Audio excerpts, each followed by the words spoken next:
Hello guys, मैं आपका भाई दोस्त educator of economics love Kaushik स्वागत करता हूं आपका संपूर्ण बैच में। क्या हाल चाल है बच्चों? जल्दी से अपनी अटेंडेंस लगा दो। जय हिंद जय सिया लिखकर लाइव चैट कमेंट सेक्शन में। उम्मीद करता हूं सारे बच्चे एकदम जबरदस्त जबराट जिंदाबाद होकर ओके रिपोर्ट पूरी एनर्जी के साथ क्लास के अंदर आए होंगे। और very very good afternoon everyone. बहुत बढ़िया भाई, बहुत उम्दा। चलो जी, सारे बच्चे आ गए हैं टाइम पे।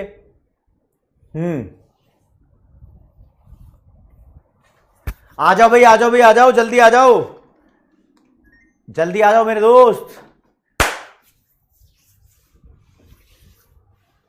चलो देखो दोस्तों, आज की कक्षा में क्या करने वाले हैं हम। नेशनल इनकम वाले चैप्टर का लेक्चर नंबर 3 है, ठीक है। और लेक्चर का नाम मतलब यूनिट जो कर रहे हैं हम वो नेशनल इनकम अकाउंटिंग यूनिट 1 है,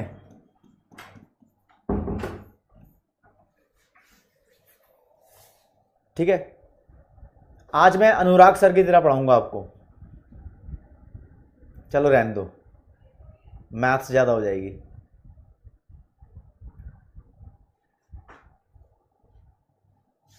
चलो भाई, सारे बच्चे आ गए हैं टाइम पे दोस्त। अब बस तुम सुनते रहना। देखो, पॉइंट नंबर 1 आपको सिखाने वाला हूं मैं। मतलब इस चैप्टर के अंदर अगर मैंने लिखा है डोमेस्टिक प्रोडक्ट, तो इसका मतलब समझ जाना ये डोमेस्टिक इनकम है।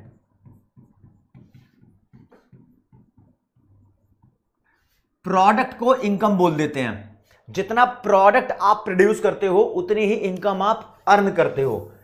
प्रोडक्ट का असली मतलब देखो क्या होता है। मान लो आपकी एक फैक्ट्री है, इस फैक्ट्री के आप मालिक हो, इस फैक्ट्री के अंदर कुछ ना कुछ प्रोड्यूस होता है। आप यहां से रॉ मटेरियल परचेज करके लाते हो।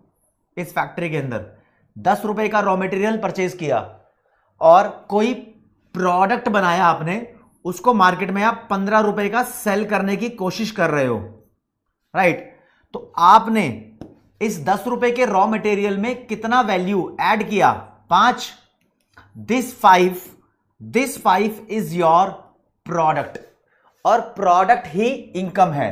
तो एक देश के डोमेस्टिक टेरिटरी के अंदर जो प्रोडक्ट बनाया जाता है वो डोमेस्टिक प्रोडक्ट होता है।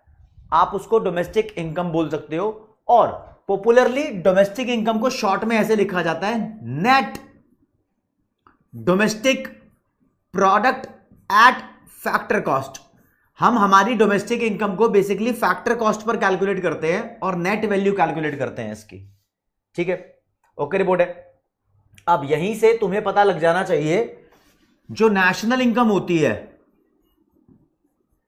या नेशनल प्रोडक्ट होता है, इसको हम शॉर्ट में लिखते हैं net national product eight factor cost.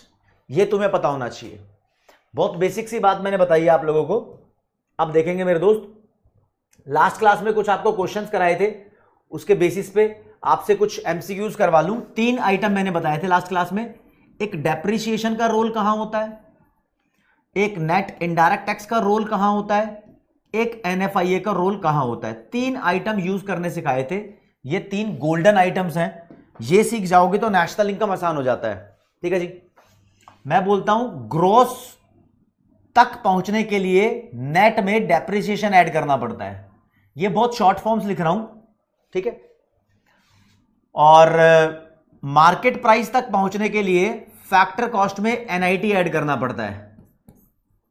बाकी उल्टा पुल्टा चलता है, यानी अगर आपको फैक्टर कॉस्ट चाहिए तो मार्केट प्राइस में से एनआईटी माइनस भी कर सकते हो, ठीक है। नेशनल वर्ड लेने के लिए आपको डोमेस्टिक वाले वर्ड के अंदर प्लस करना पड़ता है एनएफआईए। अगर तुम्हें क्वेश्चन में एनएफआईए गिवन ना हो तो इसको factor income from abroad minus factor income to abroad का डिफरेंस करके निकालते हैं। अगर एनआईटी गिवन ना हो तो इनडायरेक्ट टैक्स माइनस सब्सिडीज करके एनआईटी की वैल्यू को निकालते हैं। ये तो सीधा ही दिया होता है। 3 बातें मैंने बताई थी। यहां से कुछ इक्वेशन मैच करने के लिए आपसे पूछ लेता हूं। ये बोल रहा है gross national product at market price, GNPMP निकालो, ठीक है। तो बोलता है जीएनपीएमपी, इधर हर जगह जीडीपी ऑप्शन दिया हुआ है, जीडीपीएमपी, तो इज इक्वल टू जीडीपीएमपी हमने लिख दिया। आप अपना ही ऑप्शन क्रिएट करो, पोल भी दे रहा हूं, चलो। इधर जी है, इधर जी है, ग्रॉस दोनों तरफ है, दोनों तरफ अलग अलग होता तो डेप्रिसिएशन का रोल आता, कोई रोल नहीं होगा डेप्रिसिएशन का। इधर भी एमपी है, इधर भी एमपी है, तो एनआईटी का कोई रोल ही नहीं है। लेकिन इधर डोमेस्टिक है, इधर नेशनल है, नेशनल चाहिए तो डोमेस्टिक में एनएफआईए ऐड करना पड़ता है, राइट। ये वाला ऑप्शन ढूंढो। जीडीपी में अगर आपने एनएफआईए ऐड कर दिया तो this option will be the right option, ठीक है जी। तो यहां पर कितने बच्चे सही हैं ये चेक कर लेते हैं। ज्यादातर बच्चे सही हैं, रुशिल, करण, रूपल, वंशिका, प्रिंस, ये सबसे जल्दी जवाब दिए। एक और क्वेश्चन चेक कर लेते हैं।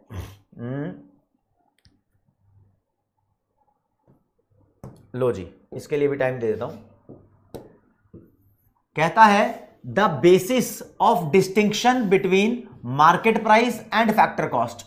कहता है मार्केट प्राइस और फैक्टर कॉस्ट में जो अंतर है उसके लिए तुमने क्या बेस क्रिएट किया हुआ है। हम बोलते हैं मार्केट प्राइस होता है फैक्टर कॉस्ट प्लस एनआईटी, ठीक है जी। तो इन दोनों के बीच में डिस्टिंग्विश कराने वाला ये एनआईटी है। आप एफसी में एनआईटी प्लस कर दो तो ये आ जाता है, आप एमपी में से एनआईटी माइनस कर दो तो फैक्टर कॉस्ट आ जाता है, तो बीच में एनआईटी का ही रोल है। तो क्या बेसिस ऑफ डिस्टिंक्शन है? It is net indirect tax, यानी आईटी माइनस सब्सिडीज भी लिखा है ब्रैकेट में। This will be the answer. ये गलत है क्योंकि यहां पर प्लस वर्ड यूज कर दिया, ठीक है। तो सी वाला सही आंसर हो जाएगा, इसके साथ जाएंगे। Oh my God, it is मोए मोए, मोए मोए, बी वाला सही आंसर है यार। तो गलत कौन है? नवरीत, कृष्णा, अंकित, अरित, मान्या, साक्षी, तंजीला, मेघबोस, हर्ष, रविंद्रा। समझ जाओ, तुम सुधर जाओ, ठीक है, ओके। चलो जी, ये कुछ चीजें मैंने कराई थी दोस्त, लेकिन आज की क्लास में क्या बताना चाहता हूं आपको मैं, सबसे पहले एक छोटा सा बेसिक बताऊंगा, एक छोटा सा बेसिक बताऊंगा जो आपको जानना जरूरी है। यह बताऊंगा एक कंपनी जो प्रॉफिट अर्न करती है, प्रॉफिट कमाती है, तो इस प्रॉफिट को यूज कैसे करती है। मान लो एक कंपनी ने 100 रुपए का प्रॉफिट कमाया, तो उसको यूज कैसे करेगी, कैसे इस प्रॉफिट को आगे इस्तेमाल करेगी। तो हम बोलेंगे अपने प्रॉफिट का एक हिस्सा कंपनी सरकार को टैक्स देती है, तो टैक्स को बोलते हैं कॉर्पोरेट टैक्स। मान लो सरकार ने 25 रुपया 100 में से टैक्स दे दिया, ठीक है। कितना बचा कंपनी के पास? 100 में से 25 टैक्स गया, 75 बचा। कंपनी 75 में से अपने शेयर होल्डर्स को डिविडेंड बांटती है। डिविडेंड क्या होता है? प्रॉफिट का हिस्सा जो शेयर होल्डर्स को बांटा जाता है। मान लो 25 बांट दिया शेयर होल्डर्स को। अब कितना बचा कंपनी के पास पैसा? कंपनी के पास बचा 50 रुपया। तो इस बचे हुए पैसे को हम बोलते हैं अनडिस्ट्रीब्यूटेड प्रॉफिट। ये वो प्रॉफिट है जो कंपनी ने किसी को डिस्ट्रीब्यूट नहीं किया। ये दोनों डिस्ट्रीब्यूटेड प्रॉफिट है, ये गवर्नमेंट को डिस्ट्रीब्यूट कर दिया एज अ टैक्स, ये डिविडेंड की तरह, डिविडेंड के तौर पर शेयर होल्डर्स को डिस्ट्रीब्यूट कर दिया। जो अनडिस्ट्रीब्यूटेड प्रॉफिट होता है इसको हम बहुत सारे वर्ड से जानते हैं। अकाउंट्स में इसको रिजर्व्स बोलते हैं। कंपनी ने अपने रिजर्व बना लिए, अब इस रिजर्व में से अलग अलग रिजर्व आ जाएंगे, ठीक है। इसको कॉर्पोरेट सेविंग भी बोलते हैं। कॉर्पोरेट का मतलब होता है कंपनी, ये मान के चलो, और सेविंग का मतलब ये पैसा जो कंपनी ने अपने पास बचा लिया, किसी को बांटा नहीं। लेकिन मैं तुम्हें ये क्यों बता रहा हूं बाबू, पेपर में क्वेश्चन आ सकता है, आपको 1, 2, 3 तीनों आइटम की वैल्यू दी होगी और आपसे पूछेगा प्रॉफिट कैलकुलेट करो। तो आप कैसे करोगे प्रॉफिट कैलकुलेट? इन तीनों को जोड़ देना। प्रॉफिट कैलकुलेट करने के लिए कॉर्पोरेट टैक्स, डिविडेंड और अनडिस्ट्रीब्यूटेड प्रॉफिट को ऐड करना पड़ता है, और इसको हम रिटेन्ड अर्निंग भी बोलते हैं। रिटेन्ड का मतलब होता है बचाना और अर्निंग का मतलब हो गया प्रॉफिट। ये बचा हुआ प्रॉफिट है, इतनी बात समझ में आई है, बहुत बेसिक बेसिक चीज बता रहा हूं, ठीक है। अब आता हूं मैं इस चैप्टर के अंदर नेशनल इनकम। नेशनल इनकम यानी NNP-FC शॉर्ट में लिख देना। इसको कैलकुलेट करने के 3 मेथड्स हैं।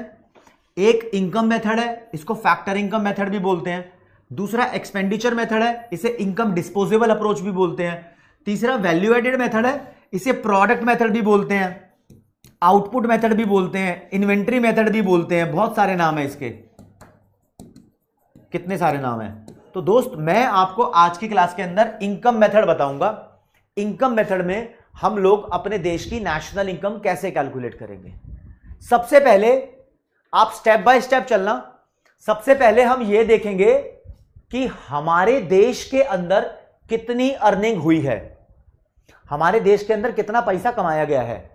जब ये 2 मेथड डिस्कस करूंगा ना इनके बारे में, तब बात करेंगे, ठीक है। अभी मॉड्यूल पे कहीं जाने की जरूरत नहीं है, सिर्फ जैसे मैं पढ़ा रहा हूं वैसे देख लो। आप सबसे पहले ये देखोगे कि हमारे देश के अंदर कितना पैसा कमाया गया है, पहले ये देख लो, उसके बाद आगे आगे स्टेप पे चलेंगे। इनकम मेथड क्या बोलता है वो छोड़ो, सबसे पहले ये कैलकुलेट करो कि हमारे देश के अंदर कितना पैसा अर्न किया गया है। भाई हमारे देश के अंदर कितने तरीके के लोग हैं पैसा कमाने वाले। भाई नौकरी करने वाले लोग एम्प्लॉइज हैं, बिजनेस करने वाले लोग हैं, है ना, जो प्रॉफिट कमाते हैं। ओके, नौकरी करने वाले सेल्फ एम्प्लॉयड हो गए, बिजनेस करने वाले बंदे हो गए जो प्रॉफिट कमाते हैं, और कुछ बंदे ऐसे हो गए जो सेल्फ एम्प्लॉयड हैं। दोस्त सेल्फ एम्प्लॉयड का पहले मतलब बताता हूं। सेल्फ एम्प्लॉयड का मतलब जानना है आपको। सेल्फ एम्प्लॉयड वो लोग होते हैं जो खुद की दुकान खोलकर खुद ही नौकरी करते हैं, यानी ये किसी के नौकर नहीं है, खुद के ही नौकर हैं, खुद के ही मालिक हैं। इन्होंने खुद को एम्प्लॉय किया हुआ है, सेल्फ एम्प्लॉयड। समझ रहे हो? अब बात समझो। नंबर 1 पे आपको सबसे पहले बताता हूं, डॉक्टर ने क्लिनिक खोल दी तो डॉक्टर वहां पर सेल्फ एम्प्लॉयड हो गया, खुद क्लिनिक खोल के खुद काम कर रहा है। सीए ने अपना ऑफिस खोल दिया तो सीए खुद काम कर रहा है, सेल्फ एम्प्लॉयड हो गया। अब तुम पूछोगे सीए सर सेल्फ एम्प्लॉयड होता है या एम्प्लॉय होता है? अरे किसी के माथे पे नहीं लिखा कि वो सेल्फ एम्प्लॉयड है या एम्प्लॉय है, डिपेंड करता है। आपने अपना काम धंधा खोल लिया तो आप सेल्फ एम्प्लॉयड हो गए। एक शॉपकीपर, सलून वाला, ये सब सेल्फ एम्प्लॉयड होते हैं। अगर किसी कंपनी के अंडर नौकरी कर रहे हो तो एम्प्लॉय हो गए, ठीक है। ओके, लॉयर भी जो है अगर किसी कंपनी में नौकरी कर रहा है तो एम्प्लॉय हो गया। अगर खुद का धंधा चला रहा है, खुद का चैम्बर खोल के बैठा है, केस लड़ रहा है खुद के, तो वो सेल्फ एम्प्लॉयड हो गया, ठीक है। अब देखो, एम्प्लॉय और सेल्फ एम्प्लॉयड में एक खास बात होती है। एम्प्लॉय को जो जो पैसा मिलता है ना, जैसे मान लो कंपनी से एम्प्लॉय को मिल रही है सैलरी, बोनस मिलता है ना एम्प्लॉय को, तो एम्प्लॉय को जो भी पैसा मिलता है कंपनी की तरफ से, उस पैसे को बोलते हैं हम compensation, compensation of employees.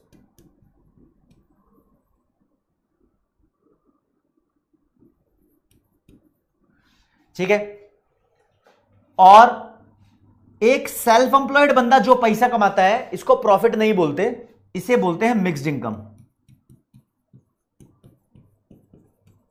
Paper में क्वेश्चन आता है कि सेल्फ एम्प्लॉयड बंदे की इनकम को तुम मिक्स्ड इनकम क्यों बोलते हो, क्यों बोलते हो? तो आपको आंसर देना है कि देखो, एक कंपनी कैपिटल लगाकर प्रॉफिट अर्न करती है, ठीक है।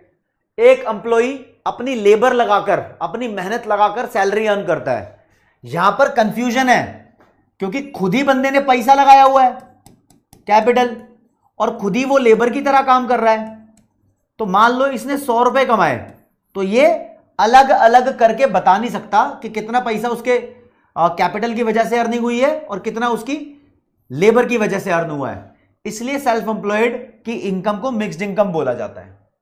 इसके ऊपर और डिटेल में बात करूंगा, दोबारा इसको बताऊंगा, आप टेंशन मत लो, ठीक है। तो दोस्त, अगर तुमसे पूछा जाए कि एक देश के अंदर कितना पैसा कमाया जाता है, तो आप बोलोगे एम्प्लॉइज को तो जो पैसा मिलता है इसे ये बोलते हैं, सेल्फ एम्प्लॉयड वाले जो बंदा पैसा कमाते हैं इसे ये बोलते हैं। और क्या देश में पैसा नहीं कमाया जाता? कमाया जाता है। कंपनी प्रॉफिट अर्न करती है। जिन बंदों ने लोन पे पैसा दिया हुआ है वो इंटरेस्ट अर्न कर रहे हैं। जिन बंदों ने अपनी जमीन किराए पे दी हुई है वो रेंट अर्न कर रहे हैं। ये भी एक अर्निंग है, ये भी एक अर्निंग है। और दोस्त इस अर्निंग को बोलते हैं ऑपरेटिंग सरप्लस।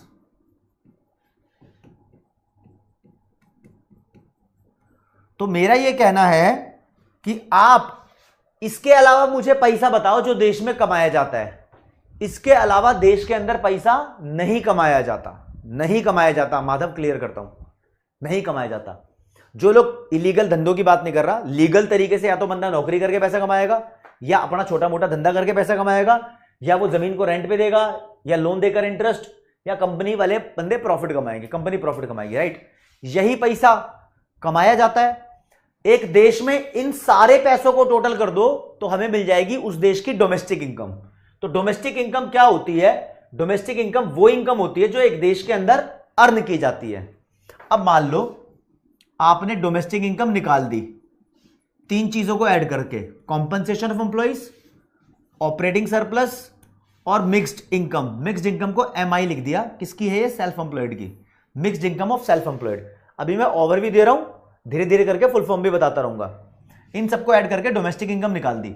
दोस्त डोमेस्टिक इनकम में वो पैसा ऐड कर देना जो हमने फॉरेन कंट्री से कमाया है, फैक्टर इनकम फ्रॉम अब्रोड, और माइनस कर देना वो पैसा जो फॉरेनर्स हमसे कमा कर ले गए, फैक्टर इनकम टू अब्रोड।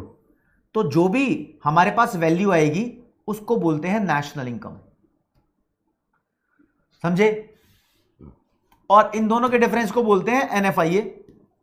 तो कुल मिला के ये कहना चाहता हूं, NDPFC में अगर NFIA ऐड कर दो तो नेशनल इनकम आ जाती है। बहुत बेसिक है। मैंने तुम्हें अभी तक क्या बताया है आप ये समझो। मैंने बोला इनकम मेथड के बारे में। जब जब इनकम मेथड से पेपर में नेशनल इनकम कैलकुलेट करनी आएगी तो आपको ध्यान रखना है, सबसे पहले हम कैलकुलेट करेंगे डोमेस्टिक इनकम। ठीक है जी। उसके बाद NFIA को ऐड कर देंगे। डोमेस्टिक इनकम में NFIA को ऐड कर दिया तो हमें नेशनल इनकम मिल जाएगी। बस इतना ही है। तो मेन चीज तुम्हें यह समझना है कि डोमेस्टिक इनकम कैसे कैलकुलेट होती है। तो दोस्त डोमेस्टिक इनकम अगर कैलकुलेट करनी है तो तीन चीजों को प्लस करना है। एक COE यानी कॉम्पनसेशन ऑफ एम्प्लॉइज, ये पैसा एम्प्लॉइज को मिला है। दूसरा ऑपरेटिंग सरप्लस, और तीसरा mixed income of self employed. अब मैं आपको पहले ओवरव्यू दे रहा था, अब डिटेल में बताऊंगा ऑफिशियली, बिल्कुल एक एक चीज क्रिस्टल क्लियर करके। सबसे पहले ये कॉम्पनसेशन ऑफ एम्प्लॉइज होता क्या है? पॉइंट नंबर 1 ध्यान रखना। जो पैसा एक एम्प्लॉयर अपने एम्प्लॉय को देता है उसके वर्क के बदले, काम के बदले, उस सारे पैसे को बोलते हैं कॉम्पनसेशन ऑफ एम्प्लॉइज। अच्छा क्या क्या देता है? क्या क्या देता है आप ध्यान रखना, क्या क्या देता है। देखो जी, कॉम्पनसेशन ऑफ एम्प्लॉइज की अगर बात करें तो एक एम्प्लॉय को वेजेस या सैलरीज मिलती हैं, कभी कभी उसको फेस्टिवल्स पे बोनस भी मिलता है, कभी कभी ग्रेचुइटी भी मिलती है। यार ये ग्रेचुइटी क्या है? ग्रेचुइटी का मतलब है कंपनी में 5 साल तक बने रहने के लिए थैंक यू वाला पैसा। अगर तुम एक कंपनी के अंदर 5 साल तक बने रहोगे तो कंपनी तुम्हें कुछ पैसा देगी एक्स्ट्रा, उसको बोलते हैं ग्रेचुइटी। ठीक है। बोनस क्या होता है? तुमने कोई टारगेट अचीव कर लिया, कंपनी ने कुछ खुश होकर पैसा दे दिया। कोई त्योहार आ गया, फेस्टिवल पे कंपनी ने खुश होकर पैसा दे दिया, तो वो वाले पैसे को बोलते हैं बोनस। अब सुनो, देखो क्या होता है।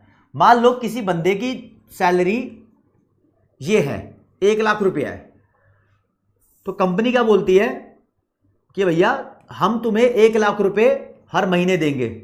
लेकिन जब वो नौकरी पूरी होती है 1 महीने की तो कंपनी ने उसके अकाउंट में 96,000 रुपीज जमा करा दिए। ये एम्प्लॉय पूछ रहा है तूने तो बोला था मेरे को सैलरी 1 लाख देगी, लेकिन मेरे अकाउंट में तो 96,000 जमा करा दिए। कंपनी कहती है जो बचे हुए 4,000 रुपए हैं, ये 4,000 रुपए तेरे प्रोविडेंट फंड अकाउंट में डाल दिए। इसका नाम है एम्प्लॉय प्रोविडेंट फंड अकाउंट।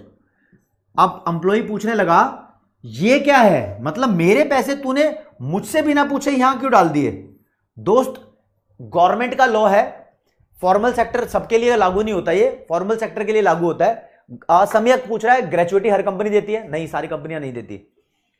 तो ये क्या होता है, देखो जी, कंपनी एम्प्लॉय की सैलरी में से एक छोटा सा पोर्शन हर महीने उसके प्रोविडेंट फंड अकाउंट के अंदर जमा करती रहती है।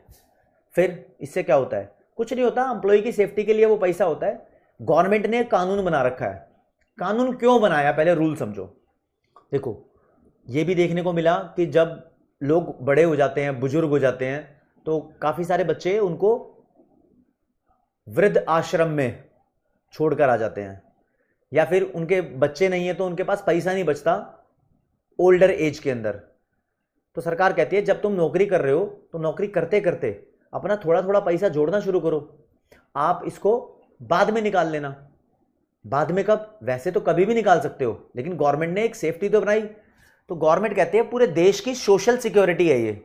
सोशल मतलब समाज में ही तो हैं बड़े बुजुर्ग लोग, उनकी सिक्योरिटी के लिए सरकार ने अपना एक ऑफिस खोला है। गवर्नमेंट का ऑफिस है, उस ऑफिस का नाम ही होता है प्रोविडेंट फंड डिपार्टमेंट। तो जब एम्प्लॉय को जरूरत पड़ती है, लाइक उसको शादी करनी होती है, कोई फंक्शन करना होता है, रिटायरमेंट है, जब चाहे तब निकाल सकता है उसको, वो उसकी मर्जी है।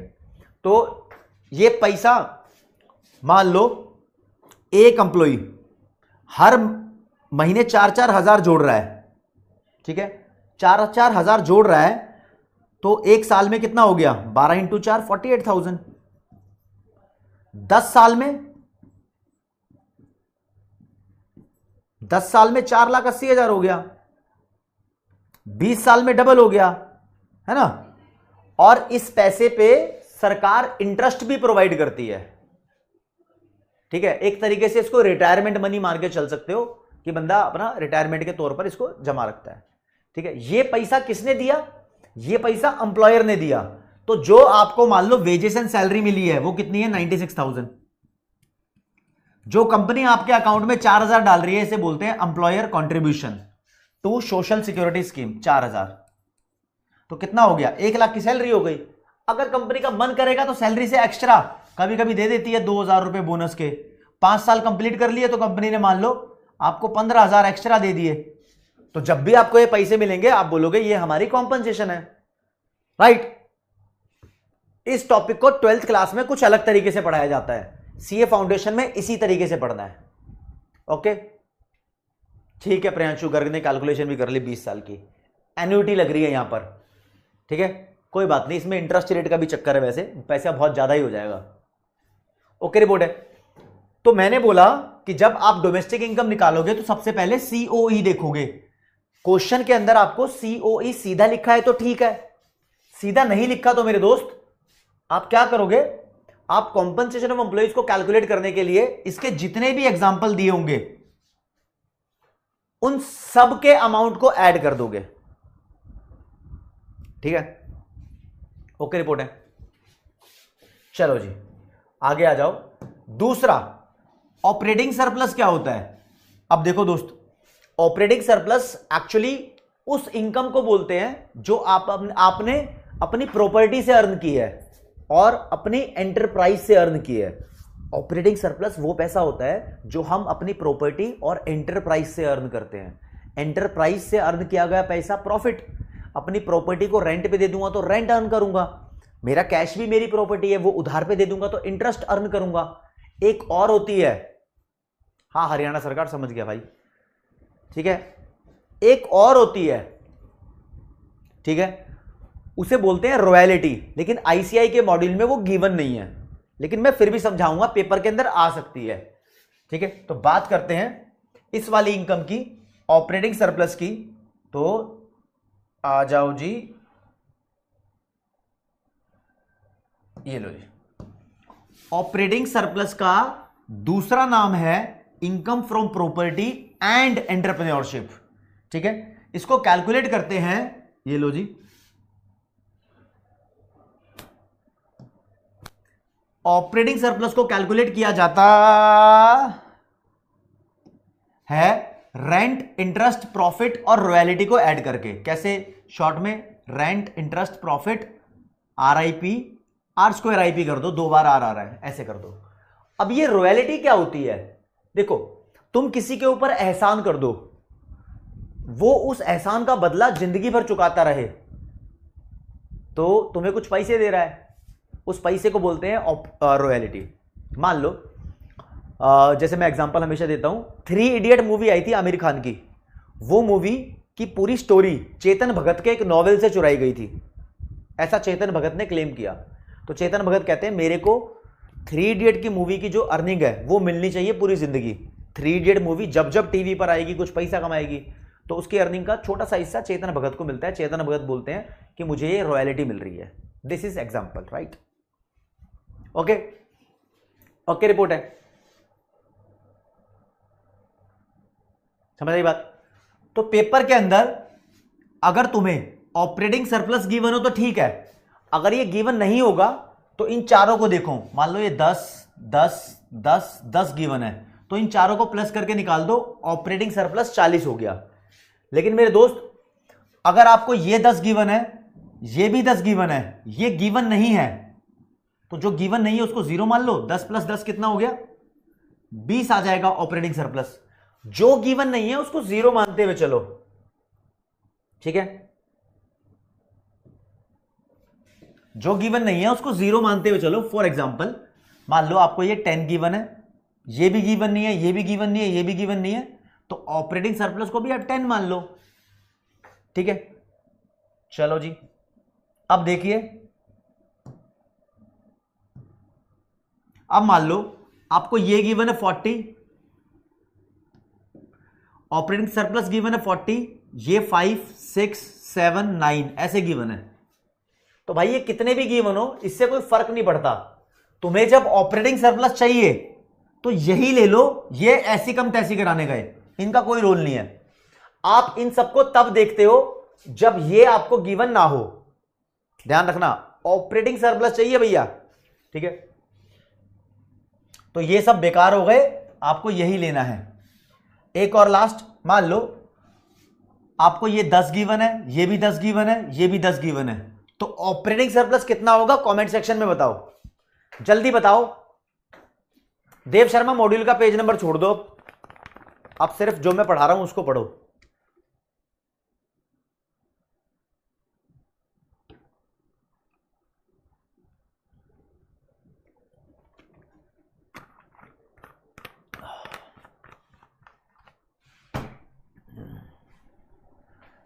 कितना होगा? जो जो 30 लिख रहा है सब गलत है, क्योंकि दोस्त प्रॉफिट नहीं दिया ना, तो ये गड़बड़ी है। अगर आपको क्वेश्चन के अंदर प्रॉफिट नहीं दिखाई दे रहा तो ये गड़बड़ी है। प्रॉफिट हर हाल में कैलकुलेट होगा दोस्तों, कोई ना दिया हो तो वो 0 मान लेना, प्रॉफिट नहीं दिया हो तो उसको कैलकुलेट करो। और प्रॉफिट को कैसे कैलकुलेट करते हैं, मैंने सबसे पहले आपको यही बताया था, सबसे पहले यही बताया था। प्रॉफिट को कैलकुलेट करते हैं कॉर्पोरेट टैक्स, डिविडेंड और अनडिस्ट्रीब्यूटेड प्रॉफिट, इन तीनों को जोड़ के, ठीक है? तो ऐसे वाले क्वेश्चन के अंदर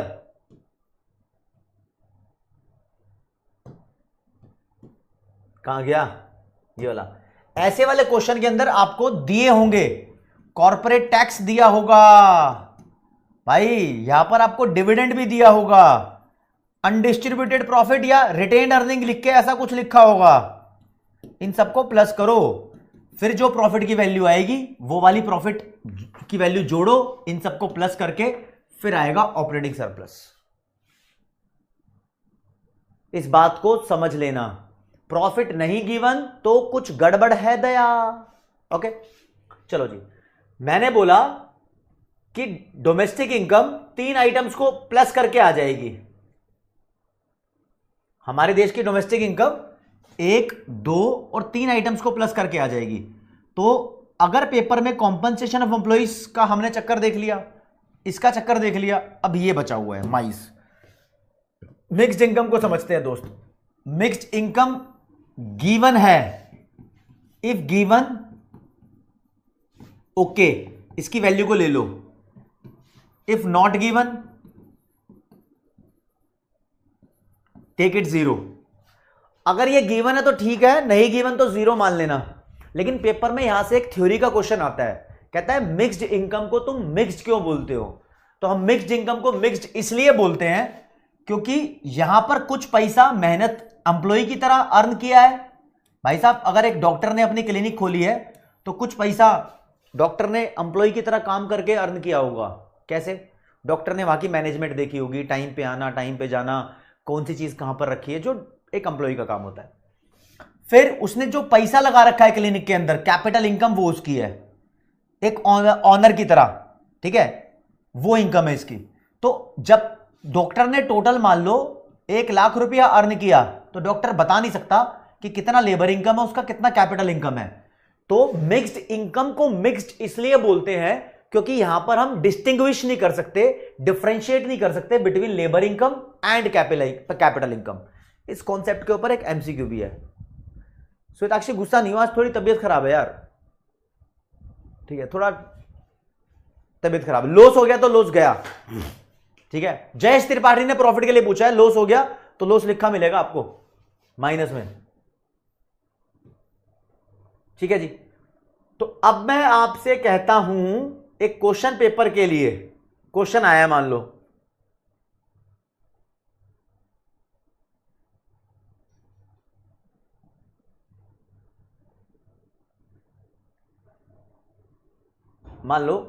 क्वेश्चन आया, नेशनल इनकम कैलकुलेट करो।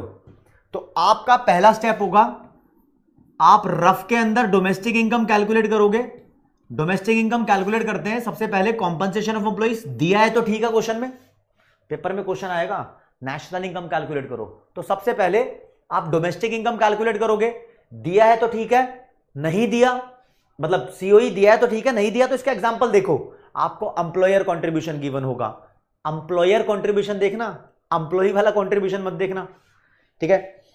आप देखो, आपको सैलरी वेजेस दी होगी, आपको ग्रेचुइटी दी होगी, जो जो दिया हुआ है बोनस वगैरह सबको प्लस करते हुए चलो, तो ये निकाल देना, ठीक है जी। फिर क्वेश्चन में अगर आपको ऑपरेटिंग सरप्लस दिया है तो वो भी ऐड करो, नहीं दिया तो ढूंढ कर लाओ रेंट, इंटरेस्ट, प्रॉफिट, रॉयल्टी कहां दिए हैं। अगला mixed income of self employed given है तो ठीक है, नहीं तो इसको जीरो मान लो। इन तीनों आइटम को प्लस करके तुम डोमेस्टिक इनकम निकाल लेना। फिर नेशनल इनकम कैलकुलेट करो। नेशनल इनकम कैसे आएगा? Domestic income plus NFIA. Question में एनएफआईए गिवन होगा, प्लस करके निकाल देना। बोलो कोई डाउट? समझ में आया तो थम्स अप कर दो, ठीक है। करण समझ गया, प्राइम समझ रहा हूं आपका तरीका।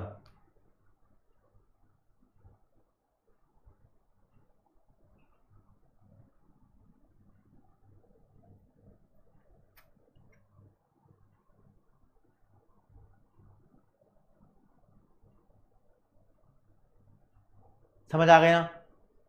बहुत बढ़िया भाई, बहुत बढ़िया। अब इसके ऊपर न्यूमेरिकल करेंगे। प्रेरणा वो रिपीट हो जाएगा क्वेश्चन के अंदर। एक बार डाउट्स देख लूं बच्चों के क्या क्या है यहां पर। चलो जी। अच्छा, गुरविंदर ने पूछा सर एम्प्लॉय कंट्रीब्यूशन और एम्प्लॉयर कंट्रीब्यूशन में डिफरेंस बताओ। चलो बाबू आपको बता देता हूं। देखो देखो जी, ये आउट ऑफ कोर्स बता रहा हूं मैं। प्रोविडेंट फंड को शॉर्ट में पीएफ बोलते हैं। दोस्तों प्रोविडेंट फंड दो तरीके का होता है, एक होता है एम्प्लॉय प्रोविडेंट फंड, एक होता है पब्लिक प्रोविडेंट फंड। देखो, आपकी सैलरी में एक एडिशनल जो पैसा है वो कंपनी ने जमा कराया, उसे बोलते हैं एम्प्लॉयर कंट्रीब्यूशन। ये हम जोड़ते हैं कॉम्पनसेशन में, क्योंकि कंपनी आपको दे रही है। आप अपनी मर्जी से, मान लो एक बंदे की सैलरी 1,00,000 रुपए है, कंपनी उसको 96,000 रुपीज कैश दे रही है और 4,000 रुपए इस केस में जमा कर रही है। आप इसमें से भी अपनी मर्जी से कुछ जमा करा सकते हो एक्स्ट्रा, जो आपका मन कर रहा है। ये पब्लिक प्रोविडेंट फंड होता है, इसे हम एम्प्लॉइज कंट्रीब्यूशन बोलते हैं। तो इसलिए मैं कह रहा था कि एम्प्लॉइज कंट्रीब्यूशन मत लेना, क्योंकि ये वाला अमाउंट तो वेजेस सैलरी का ही हिस्सा होता है, ये वाला लेना, ठीक है। प्रेरणा करूंगा उसको, समझ जाओ, रुक जाओ, क्वेश्चन के साथ करूंगा उसको मैं। चलो जी। मयंक शर्मा, मैं बार बार लिखकर बताता रहूंगा आपको फॉर्मूलाज। आपको फॉर्मूलाज में कंफ्यूजन है तो मैं बार बार लिखकर ही बताता रहूंगा, ठीक है, याद भी हो जाएंगे, ठीक है, ओके। रॉयल्टी ऑपरेटिंग सरप्लस का हिस्सा है, जब तुम किसी कंपनी पे कोई एहसान कर दो, कंपनी तुम्हें थोड़ा थोड़ा पैसा हर साल देती रहती है। पेपर में दिया नेशनल इनकम कैलकुलेट करने के लिए आएगा, क्वेश्चन मैं अभी सॉल्व कराऊंगा। हाँ नरूतो, ठीक है। हाँ अक्षत प्रिया भी सेल्फ एम्प्लॉयड है आजकल, ठीक है। एनएफआईए हमेशा ऐड नहीं होगी, धवल डोमेस्टिक में ऐड करके उसको नेशनल निकाला जाता है, कभी नेशनल निकालना हुआ तो ऐड होती है, ठीक है। जब माइनस होगी तो मैं करा दूंगा। सर टीचर्स एम्प्लॉय होते हैं सेल्फ एम्प्लॉयड? तनु वशिष्ठ, अगर एक टीचर स्कूल में जॉब कर रहा है तो वो सेल्फ एम्प्लॉयड नहीं है, वो एम्प्लॉय है। अगर एक टीचर ने अपना कोचिंग सेंटर खोल रखा है तो वो सेल्फ एम्प्लॉयड है। किसी प्रोफेशन को आप बोल नहीं सकते, डिपेंड करता है उसने उसको कैसे किया हुआ है। हाँ निशांत चौधरी, वो सेविंग एक तरीके से, ठीक है। हाँ ज्योतिष का विश्वास, आप बोल सकती हो। हाँ पीयूष भाई बिल्कुल। हाँ ललित जी बिल्कुल 12th जैसा है, ठीक है। आकाश ईपीएफ होता है पीपीएफ होता है भाई? Operating surplus Devansh rent interest profit और रॉयल्टी का सम टोटल होता है। हाँ तनिष्क भाई। Compensation of employees Gurvinder, wages salary, वो पैसा जो एक एम्प्लॉयर अपने एम्प्लॉय को देता है टोटल मिला के, ठीक है। कमल गोयल, सैलरी के अलावा बहुत सारा पैसा कंपनी दे देती है, उन सबको टोटल करके कॉम्पनसेशन बोलते हैं, ठीक है जी। सर अगर वो दूसरे के दुकान रेंट लेकर अपना बिजनेस चालू करे तो वो सेल्फ एम्प्लॉयड होगा? हाँ भाई रोनित होगा बिल्कुल। वो तो अकाउंट्स में तुम रेंट माइनस कर दोगे ना, वहां पर जिसको मिल रहा है रेंट वो अपने ऑपरेटिंग सरप्लस में डालेगा, ठीक है।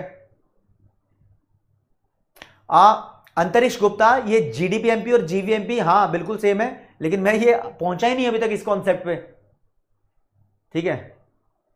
पीएफ और ग्रेचुइटी अलग होता है गुण राठी, ठीक है। अच्छा चंदेश कुमार, वो गिवन है रॉयल्टी, फॉर्मूले में गिवन नहीं है, जरा आप एक बार देखना जरा। हाँ बादल गुप्ता। प्रिंस विश्वास विश्वकर, फॉर्मूले का चार्ट भी बना दूंगा, एक बार सारे फॉर्मूले करा दूं फिर आसान करने के लिए चार्ट बना दूंगा।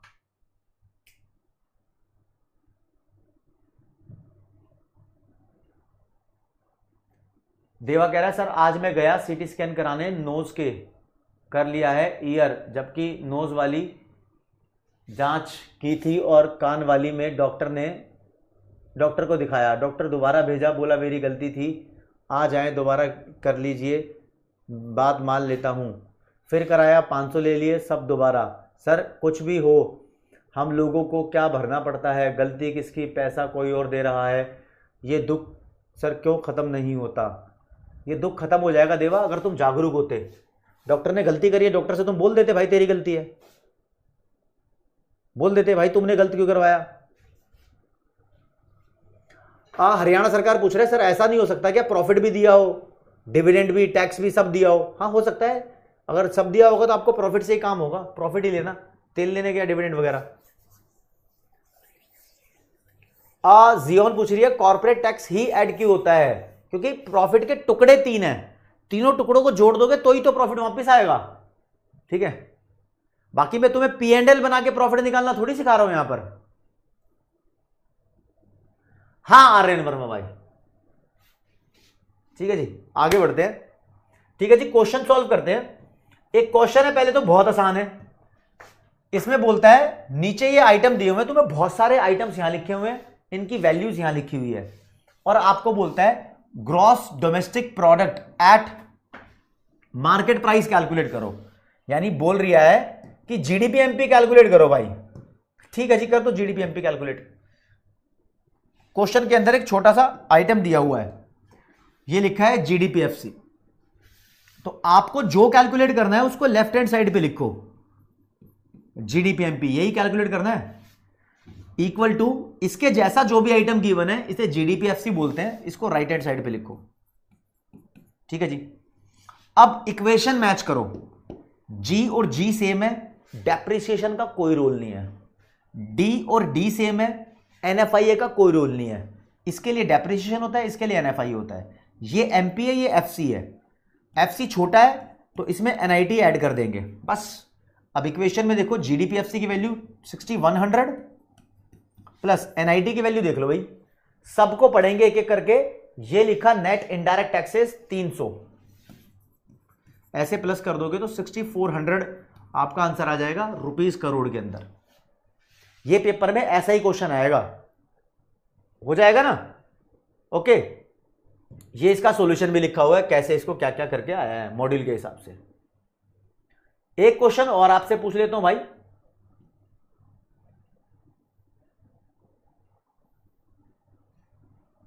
ये लो जी, इसी क्वेश्चन के अंदर हम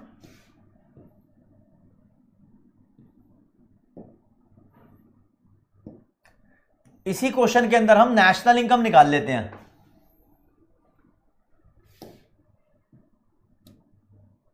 हाँ जी, इसी क्वेश्चन के अंदर नेशनल इनकम निकालेंगे। तो सबसे पहले यहां पर डोमेस्टिक इनकम कैलकुलेट की जाएगी। तो डोमेस्टिक इनकम जब भी कैलकुलेट करनी हो तो 3 आइटम्स को जोड़ते हैं। एक होता है सीओई, एक होता है ऑपरेटिंग सरप्लस, एक होता है mixed income of self employed. तो देखो जी कौन कितना दिया हुआ है। ये दिया हुआ है सीओई कितना, 3000, इसकी जगह लिखेंगे 3000। फिर ऑपरेटिंग सरप्लस को ढूंढो, ऊपर से लेके नीचे तक पढ़ोगे, मैं करवा रहा हूं अभी, आप पढ़ो चाहे मत। ऑपरेटिंग सरप्लस कहीं पर भी गिवन नहीं है, ठीक है। फिर इसके चेले देखो, रेंट, इंटरेस्ट, प्रॉफिट। तो रेंट गिवन है, इंटरेस्ट गिवन है, प्रॉफिट गिवन है, रॉयल्टी गिवन नहीं है, उसको जीरो मान लेंगे। इन तीनों का अमाउंट प्लस कर दो, 800, 900, 1700 और 1300, 3000। 3000 आ गया, इन तीनों को प्लस करके 3000 आएगा, ये ऑपरेटिंग सरप्लस बन जाएगा। आ गया जी। अब प्लस करो मिक्स्ड इनकम। इस क्वेश्चन में कहीं मिक्स्ड इनकम लिखी है? नहीं लिखी, तो जीरो मान लो। टोटल करके देखो 3300 आएगा, ये डोमेस्टिक इनकम आ गया। कोई दिक्कत है? 3300 डोमेस्टिक इनकम आ गया, ठीक है जी। हाँ, 3000 और 3000 कितना हुआ? 6000 है। 6000 है राजा।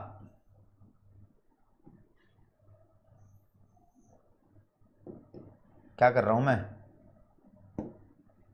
हाँ,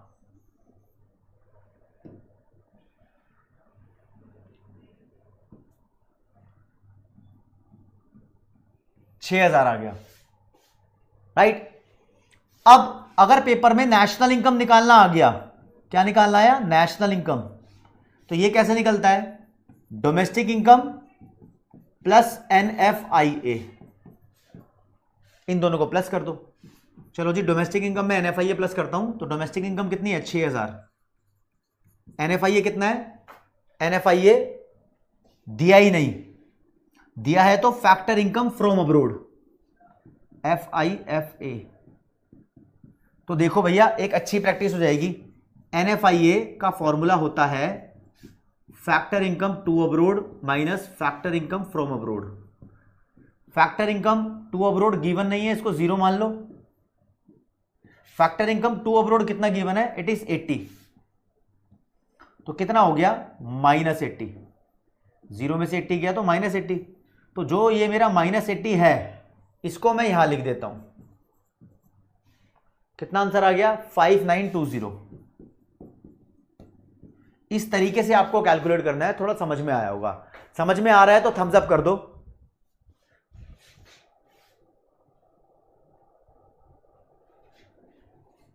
ठीक है ना?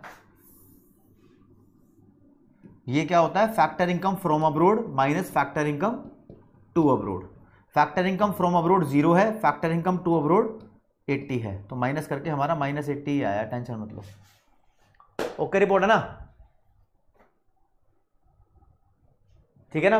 Factor income to abroad given है, ठीक है जी। ओके रिपोर्ट, बात समझ आई? ठीक है जी, ठीक है, ठीक है, ठीक है, ठीक है। अब मेरे प्यारे दोस्तों, आप इस क्वेश्चन को फिल्टर करो जरा। अगर मान लो इस क्वेश्चन के अंदर आपसे कुछ ज्यादा पूछा होता, आप तो निकाल चुके हो NNPFC, अगर मान लो, क्या कर रहा हूं मैं, इस क्वेश्चन में आपसे उसने एनएनपीएफसी की जगह आपसे पूछ लिया होता एनएनपी एमपी कैलकुलेट करो, तो आपको जो भी पूछता वो लेफ्ट हैंड साइड पे लिखते। जो आपके पास आ गया, मान लो एनएनपीएफसी आ गया, उसको राइट हैंड साइड पे लिखो। तो आप चेक करो, चेक कर, ये सेम है, डेप्रिसिएशन गायब, ये भी सेम है, एनएफआईए का कोई रोल नहीं, इधर एफसी है इधर एमपी है, तो एनआईटी ऐड हो जाएगा। तो एनएनपीएफसी आपका 5920 आया। एनआईटी की वैल्यू कहां गया, एनआईटी ये रहा, एनआईटी की वैल्यू 300, तो ये हो गया 6220। तो मेरा कहने का मतलब ये है, नेशनल इनकम का एक क्वेश्चन 4 से 5 नंबर का आ सकता है। आपको ये एक क्वेश्चन दिया होगा, इस क्वेश्चन में पहले आपसे पूछ लेगा एनडीपीएफसी निकालो 1 नंबर, ठीक है।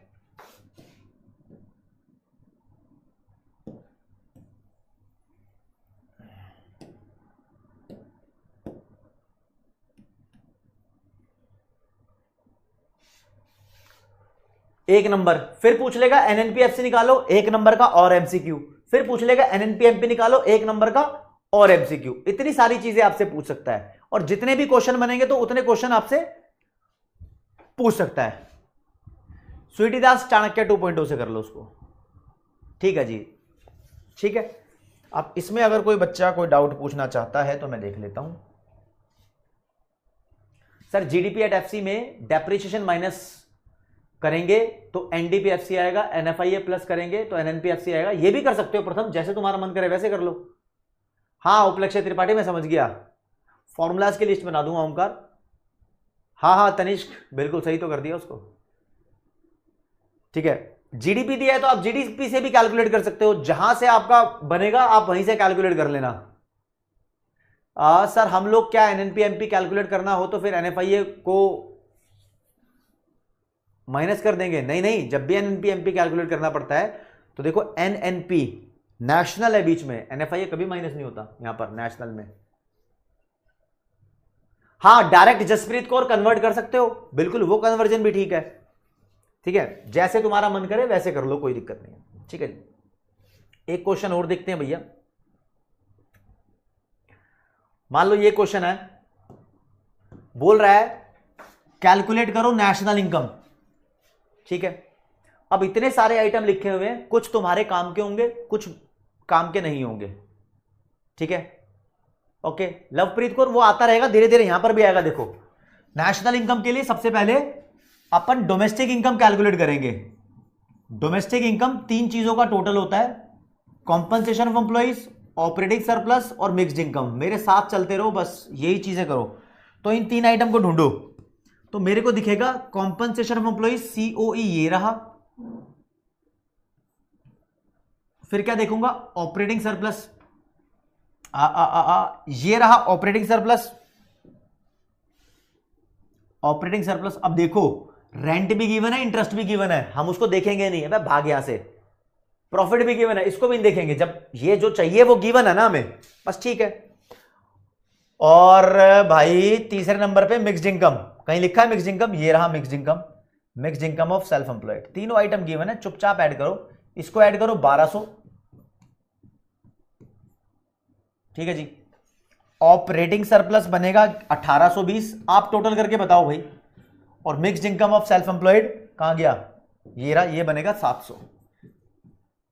1200 और 700 1900 और 1800 3700, तो 3720 ये मेरा हो गया एनडीपीएफसी। ओके अब क्या पूछा है क्वेश्चन में? नेशनल इनकम निकालो।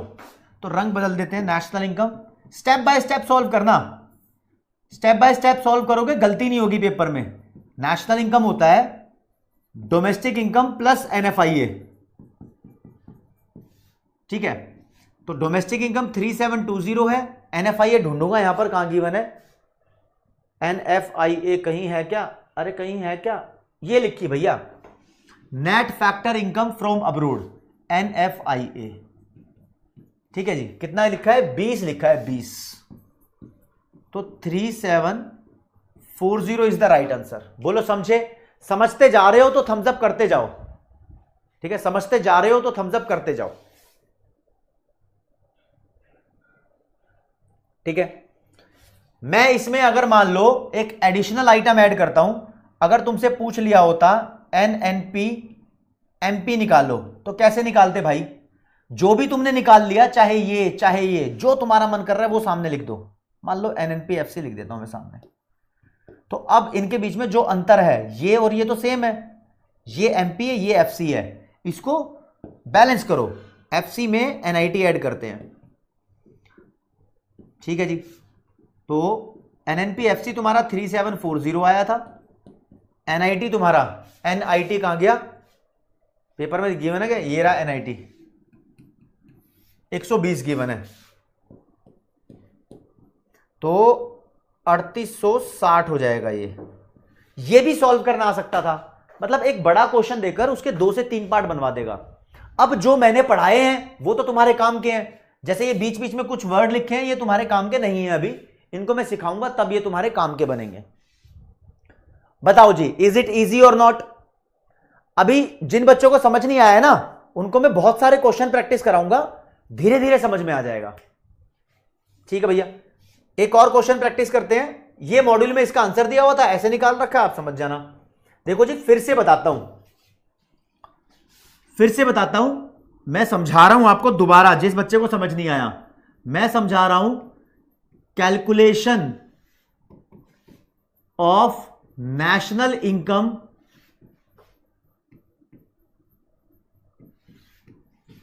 Through income method. Income method से नेशनल इनकम कैसे कैलकुलेट करते हैं?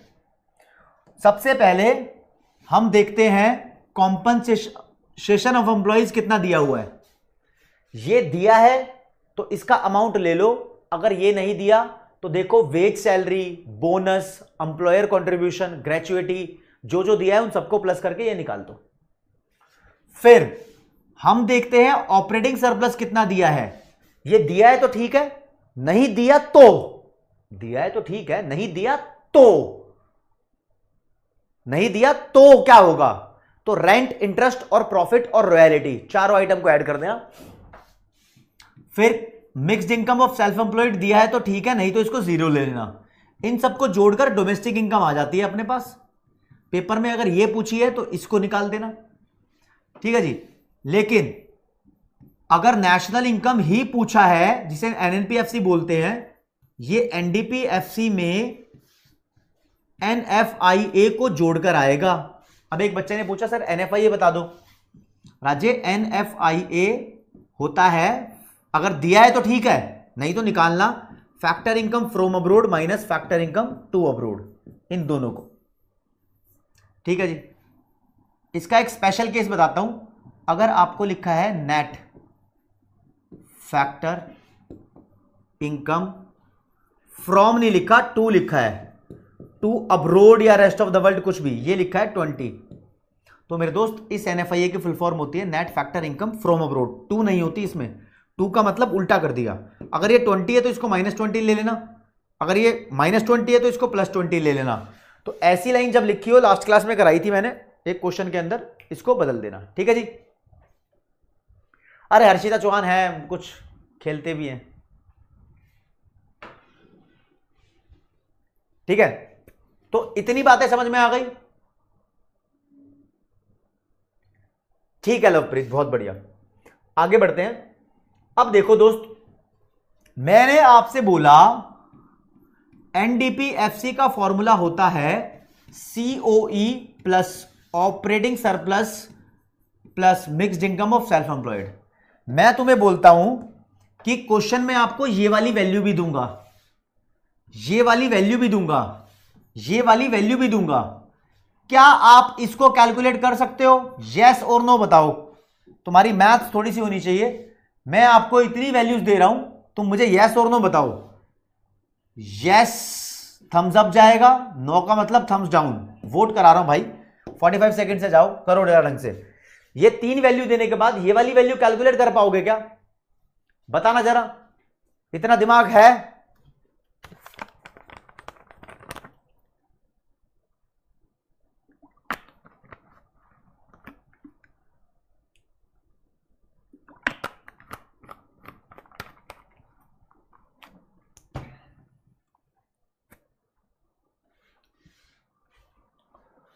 बताओ जी जरा, इतना दिमाग है तुम्हारे पास?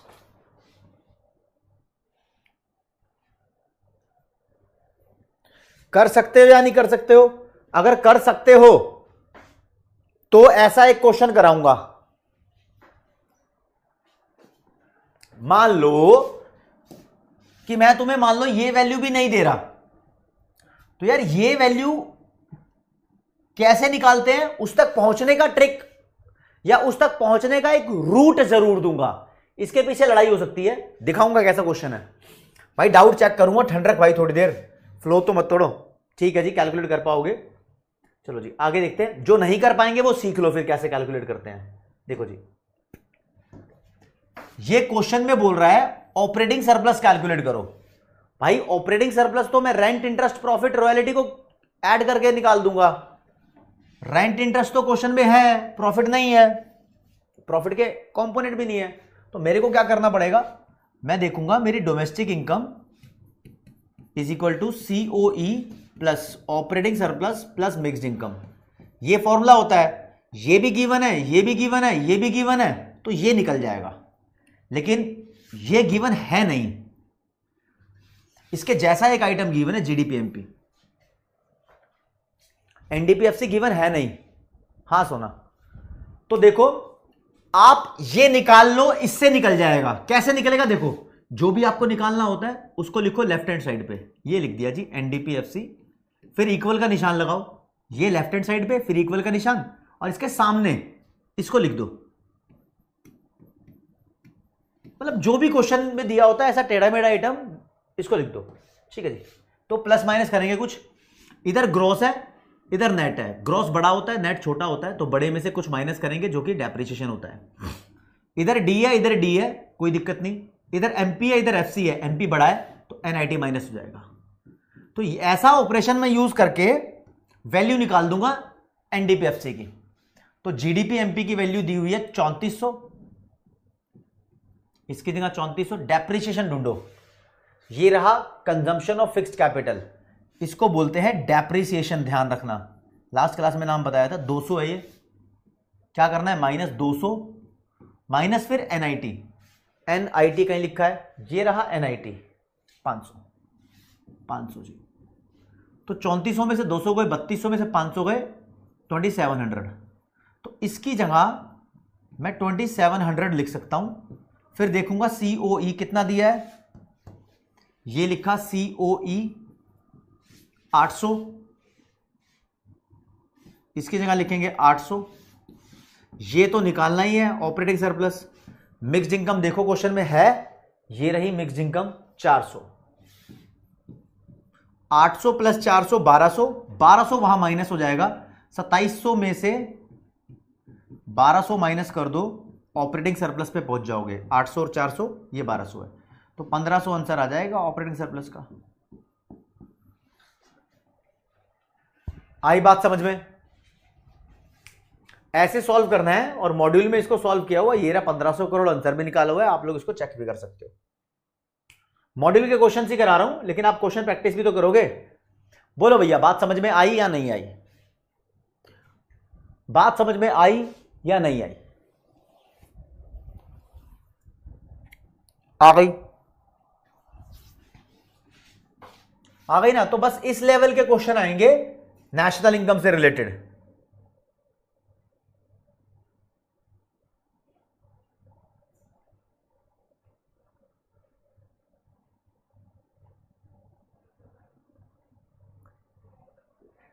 अब देखो दोस्त, मॉड्यूल में अगर मैं आपको बताऊं तो स्टार्टिंग में थ्योरी गिवन है इस चैप्टर की। थ्योरी का एक टॉपिक करा देता हूं। पहला question, who calculate national income in India? हमारे देश में national income, GDP, domestic income, ये सब पता है कौन कैलकुलेट करता है? ठीक है, 5-10 मिनट और लूंगा बस। ये कैलकुलेट करता है ministry of statistics and programme implementation, MOSPI बोलते हैं, MOSPI, MOSPI, ministry of statistic and programme implementation. ये एक स्पेशल डिपार्टमेंट है। कहां बैठता है ये? सेंट्रल स्टैटिस्टिकल ऑफिस में, CSO में। CSO किस में है? नेशनल अकाउंट स्टैटिस्टिक्स में। देखो, एक बड़ी ऑर्गेनाइजेशन है, ठीक है, जिसको बोलते हैं मिनिस्ट्री ऑफ स्टैटिस्टिक्स, सिर्फ इतना ही समझ लो, मिनिस्ट्री ऑफ स्टैट्स है, उसके अंदर एक सीएसओ है, सीएसओ के अंदर एक डिपार्टमेंट है जहां बहुत सारे सीए बैठते हैं, नेशनल अकाउंट्स स्टैटिस्टिक्स। तो इस डिपार्टमेंट के अंदर नेशनल इनकम को कैलकुलेट किया जाता है। ये थ्योरी हो गई, ओके, ये थ्योरी हो गई, थ्योरी का क्वेश्चन आता है। तो भैया ऐसा बोलते हैं कि हम नेशनल इनकम को कैलकुलेट करते हैं, उसके बहुत सारे रीजन है। कोई पूछ ले कि नेशनल इनकम को क्यों कैलकुलेट किया जाता है, ठीक है, तो लिखा है the performance of economy depends on output of goods and services. कहता है एक इकोनॉमी कैसा परफॉर्म कर रही है, कितनी अच्छी है, ये डिपेंड करता है कि उस देश में कितनी गुड्स एंड सर्विसेज को प्रोड्यूस किया गया है। तो इसलिए हम मेजर करते हैं देश में नेशनल इनकम। नेशनल इनकम भी इसलिए मेजर करते हैं, जीडीपी भी इसलिए मेजर करते हैं, इससे पता लगता है कि भाई देश में लोगों ने कितना पैसा कमाया। और कमाया कैसे पता लगेगा? तब पता लगेगा जब पता चल जाएगा कि देश में कितना प्रोडक्शन हुआ, क्योंकि प्रोडक्शन से ही पैसा कमाते हैं लोग, ठीक है। अगला कहता है according to central statistical organisation, national income की स्पेशल डेफिनेशन है एक अलग से, national income is sum total of factor income. मैंने भी ये बताया था, देश में जितनी भी फैक्टर इनकम अर्न की है उन सबका सम टोटल नेशनल इनकम होता है। ये किसने जनरेट की है? जनरेट या फिर earn by the normal resident of a country, जो कि देश के नॉर्मल रेजिडेंट्स ने अर्न की है, in the form of wage, rent, interest, profit in an accounting year. यार wage, rent, interest, profit in an accounting year, इसके अलावा मिक्स्ड इनकम भी होती है, रॉयल्टी भी होती है, बहुत कुछ होता है, लेकिन इसने इतना सा डिफाइन किया तो आप इसको ध्यान रखना बस, ठीक है। नॉर्मल रेजिडेंट का वैसे तो बहुत बड़ा कॉन्सेप्ट होता है, लेकिन मॉड्यूल में इतना एक्सप्लेन नहीं है। नॉर्मल रेजिडेंट को ये मानो कि उस देश के रेजिडेंट्स हैं बस, आउटसाइडर नहीं है, ठीक है, ओके। तो concept of national income accounting were first guided या पायनियर्ड, ये पायनियर्ड वर्ड लिखा है मॉड्यूल में, इसका आसान मतलब है गाइडेड। सबसे पहले पूरी दुनिया के अंदर नेशनल इनकम के जो कॉन्सेप्ट है वो किसने बताए थे? वो दो बंदों ने बताए थे, Simon Kuznets and Richard stone. Simon Kuznets main था, रिचर्ड स्टोन सेकेंडरी था। इनको नोबेल प्राइज भी मिला था, नोबेल प्राइज भी जीता था इन्होंने, तो इन दो बंदों के नाम याद रख लेना, ठीक है। अब बात करेंगे दोस्त नेशनल इनकम की यूजफुलनेस के बारे में, कि नेशनल इनकम, ये फालतू का इतना बकवासी टॉपिक है वैसे, लेकिन पढ़ना तो है ही तुम्हें। कहता है नेशनल इनकम की यूजफुलनेस एंड सिग्निफिकेंस के बारे में बात करेंगे। जो भी नेशनल इनकम की कैलकुलेशन है, कैलकुलेशन को बोल सकते हो एस्टिमेट्स है, तो इससे क्या पता लगता है? कहता है हर साल नेशनल इनकम कैलकुलेट करते हैं तो हर साल की परफॉर्मेंस पता लगती है। हर साल मतलब शॉर्ट रन परफॉर्मेंस पता लगती है। एक देश की नेशनल इनकम से आपको पता लगता है कि देश की परफॉर्मेंस कैसी चल रही है। लॉन्ग रन नहीं, लॉन्ग रन तो 10, 15, 20 साल की परफॉर्मेंस है, शॉर्ट रन परफॉर्मेंस पता लगती है। अगर इलॉन मस्क तुम जानते हो ना, टेस्ला का मालिक, उसको यह पता है कि इंडिया में नेशनल इनकम ज्यादा है, तो वो इंडिया में महंगी कार बेचने आ सकता है, नेपाल में नहीं बेचता, समझे? तो नेशनल इनकम से एक बिजनेस आसानी से फ्यूचर डिमांड के बारे में आइडिया लगा सकता है कि हाँ भाई मेरे बिजनेस की वहां पर डिमांड होगी, कितनी होगी। और भैया नेशनल इनकम, जैसे मैंने जीडीपी बताया था, नेशनल इनकम ज्यादा है तो बोलते हैं देश में वेलफेयर ज्यादा है। हाँ 100% बात ट्रू नहीं है, लेकिन नेशनल इनकम से एक देश में वेलफेयर की वैल्यू, वेलफेयर का पता लग सकता है। नेशनल इनकम से जब मैंने नेशनल इनकम कैलकुलेट की तो मुझे यह भी पता लगता है कि प्राइमरी सेक्टर ने कितना पैसा कमाया, सेकेंडरी ने कितना कमाया और टर्शरी ने कितना कमाया। ये सब अलग अलग मेथड के हिसाब से पता लगेंगे। तो हम देखते हैं नेशनल इनकम की यूजफुलनेस कितनी है। पहली यूजफुलनेस है एक देश की शॉर्ट टर्म परफॉर्मेंस, इससे मेजर हो जाती है। दूसरी यूजफुलनेस है कि जो बिजनेस होते हैं वो फोरकास्ट कर सकते हैं फ्यूचर की डिमांड। भाई हमारे उस देश में नेशनल इनकम बढ़ रही है तो उस देश में डिमांड भी बढ़ रही होगी। इससे इकोनॉमिक वेलफेयर का पता लगता है। इकोनॉमिक वेलफेयर डिपेंड करता है ना नेशनल इनकम की वैल्यू पे, वैल्यू को बोलते हैं मैग्नीट्यूड। नेशनल इनकम की वैल्यू पे इकोनॉमिक वेलफेयर डिपेंड करता है। और इसका डिस्ट्रीब्यूशन कैसा है? नेशनल इनकम का डिस्ट्रीब्यूशन लाइक अनइक्वल तो नहीं है, इवन अनइवन। नेशनल इनकम हमको शो करता है कि हमारे देश में जो डिफरेंट इकोनॉमिक सेक्टर्स है उनकी कितनी कितनी इनकम है। कॉम्पोजिशन का मतलब अलग अलग सेक्टर ने कितना पैसा कमाया है। किस स्ट्रक्चर से कंपेयर किया, पैसा कमाया है, उसकी कंपैरिजन कर सकते हैं, ट्रेंड पता लगता है, स्पीड ऑफ डेवलपमेंट पता लगती है। क्या बोल रहा हूं, 3 सेक्टर है, तीनों ने कितना कितना पैसा कमाया, उसकी कॉम्पोजिशन हो गई है, स्ट्रक्चर पता लग गया है। ठीक है, थ्योरी है, बस इतना ध्यान रखना, थ्योरी के लिए एक ही बात के लिए बहुत सारे वर्ड्स यूज किए जाते हैं। ठीक है, और एक देश की इकोनॉमिक पॉलिसीज बनाने के लिए एक न्यूमेरिकल वैल्यू देता है नेशनल इनकम। आप इकोनॉमिक पॉलिसी बना रहे हो तो एक नेशनल इनकम एक न्यूमेरिकल वैल्यू है। तो national income provide quantitative basis, quantitative का मतलब numerical basis, for assessing, choosing and evaluating economic policies. एक देश की इकोनॉमिक पॉलिसी को असेस करना मतलब इसके बारे में इंस्पेक्शन करना, क्या पॉलिसी बनानी है उसको चूज करना और उसका कंक्लूजन निकालना। बेसिकली इकोनॉमी नेशनल इनकम से आसान हो जाता है। National income shows income distribution and possible inequality. जब नेशनल इनकम कैलकुलेट करते हैं तो पता लग जाता है कितने अमीर है कितने गरीब है, तो इससे आसानी हो जाती है एक देश की इनइक्वालिटी मेजर करने की। हालांकि यहां पर भी तो लिखा था वो, लेकिन दोबारा लिख दिया डिटेल में। इनइक्वालिटी मेजर कर लेते हैं तो स्टैटिस्टिक्स के हिसाब से, स्टैटिस्टिक्स के अंदर हम ये चेक भी करते हैं कि कितनी इनइक्वालिटी है, राइट। तो to make comparison of statistics such as ratio, investment, tax to GDP, हम देख लेते हैं कि कितने बंदे हैं जो टैक्स पे कर रहे हैं, इनकम से पता लग जाता है।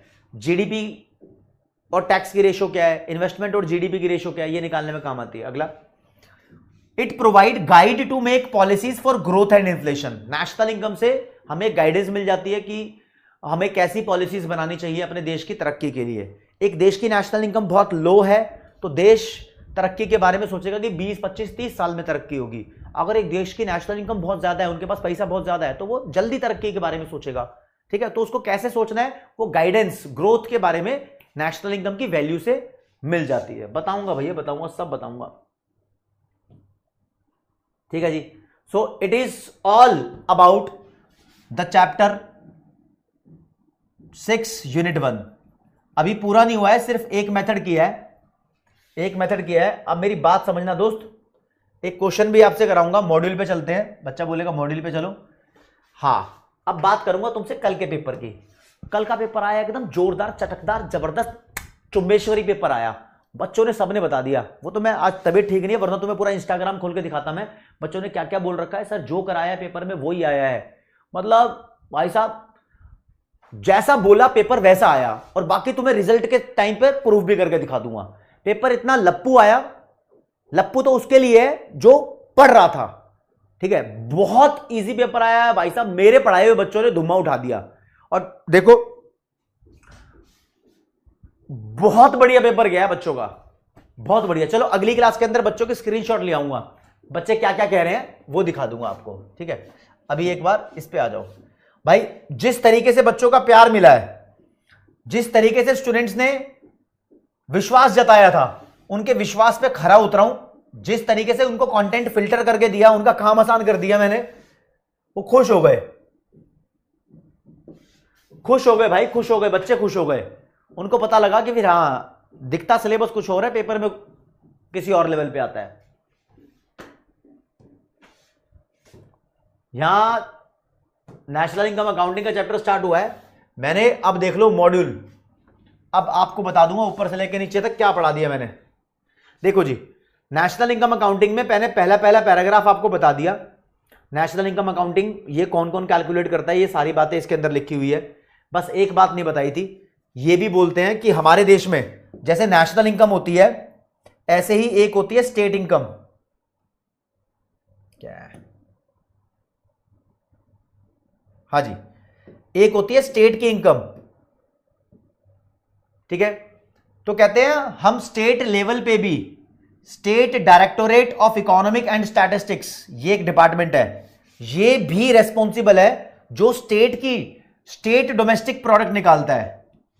जैसे कि हम ग्रॉस डोमेस्टिक प्रोडक्ट पूरे कंट्री के लिए निकालते हैं, ऐसे एक राज्य का भी बताना जरा, हमारे देश में सबसे ज्यादा स्टेट डोमेस्टिक प्रोडक्ट कौन से राज्य का है, तुम्हारी नॉलेज देखो जरा, कौन सा स्टेट है जिसमें सबसे ज्यादा प्रोडक्शन होता है, बताओ। फिर इसके बाद अभी कराया है useful and significance of national income, सारे पॉइंट्स करा दिए। इसके बाद जीडीपी के कॉन्सेप्ट करा चुका था, नॉमिनल, रियल, अब ये जीडीपी, एफसीएमपी सब करा दिए मैंने, जीडीपी डिफ्लेटर भी करा दिया, इन्फ्लेशन रेट भी कैलकुलेट करना सिखाया, ये चारों इलस्ट्रेशन करा चुका था, ठीक है, रियल जीडीपी, नॉमिनल जीडीपी की, ये सारे फंक्शन किसको किससे कैसे कन्वर्ट करते हैं ये सब सिखा दिए। आज की क्लास में इनकम मेथड भी करा दिया, ठीक है, सिर्फ एक ये छोटा सा पॉइंट अभी नहीं कराया है, अभी नहीं कराया है, ठीक है, इसको भी करा ही देता हूं। देखो दोस्तों, अगर पेपर में मान लो है तो हल्का नहीं है, ठीक है, ये एनएफआईए का फॉर्मूला क्या होता है?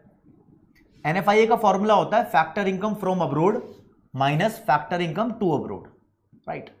लेकिन क्या जो मैंने ये दो आइटम बताए हैं आपको, फीफा और फीटा, ये एनएफआईए के कंपोनेंट्स हैं?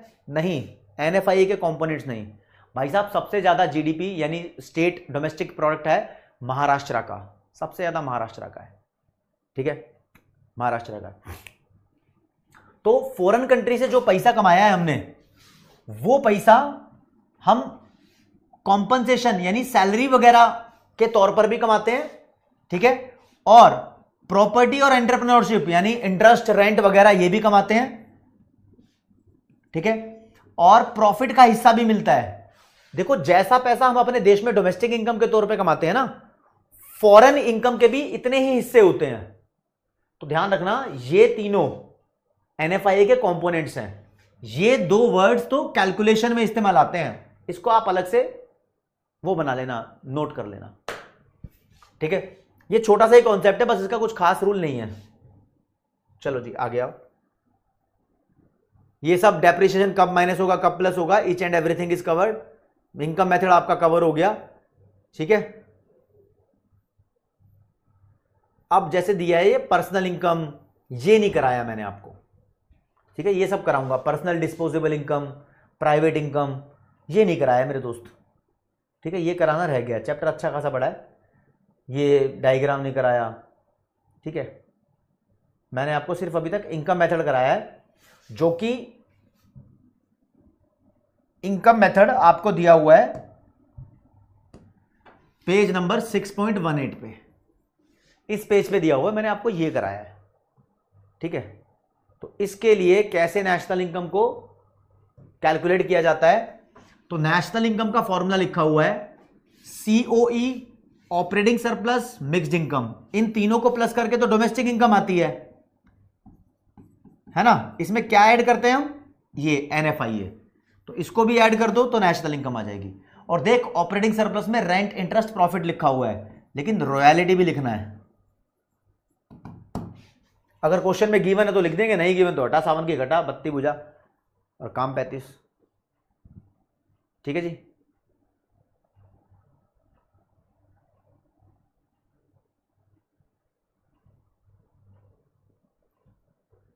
ओके, रिपोर्ट है, ठीक है जी। इसके अंदर अब एक्सपेंडिचर मेथड करेंगे अगली क्लास में। नेक्स्ट क्लास में मैं आपको एक्सपेंडिचर मेथड कराऊंगा कि एक्सपेंडिचर मेथड से नेशनल इनकम को कैसे कैलकुलेट किया जाता है। लेकिन उससे पहले आपसे जब मैंने बोला कि एक क्वेश्चन पूछ ही लेते हैं,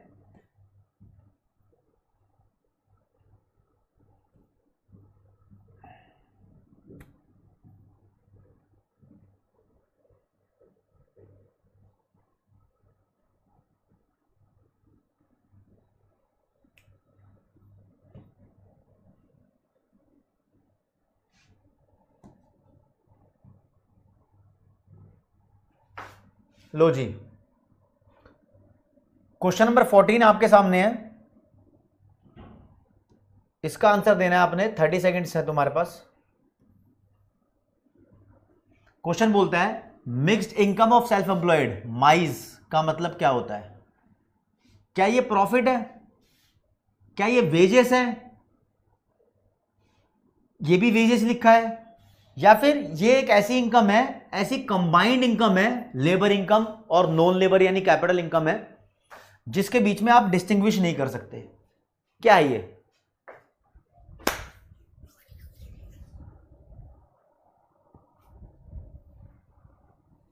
हाँ बता दो प्रिंस, श्वेताक्षी को बता दो क्या बोले थे।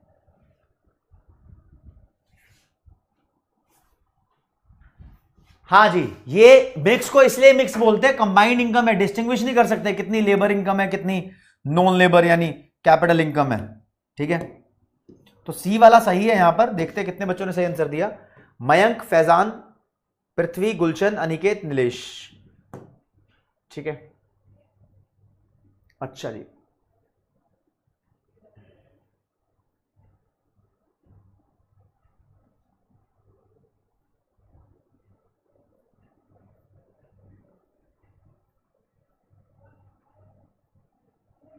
कोई नहीं, ठीक है, जो बाकी के हैं वो क्लास के साथ करते रहेंगे। अगली क्लास के अंदर मैं आपको कराऊंगा expenditure method of calculating national income. और भैया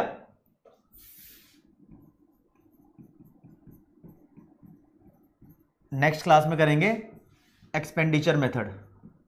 एक बार अब होमवर्क दे रहा हूं भाई, होमवर्क भी नहीं देता मैं, आपको पता है ना, होमवर्क नहीं देता, लेकिन आज होमवर्क है। होमवर्क ले लो भैया, थोड़ी सी देर का होमवर्क है। Resolve questions that are done today. जो क्वेश्चंस आज कराए गए हैं आपको क्लास के अंदर, इन क्वेश्चंस को सॉल्व कर लेना, नहीं तो पछताओगे। गड़बड़ी, नेशनल इनकम से कनेक्शन टूटना नहीं चाहिए, इसको दोबारा सॉल्व करना बनता है। अब जरा बच्चों के जो डाउट्स थे वो देख लो।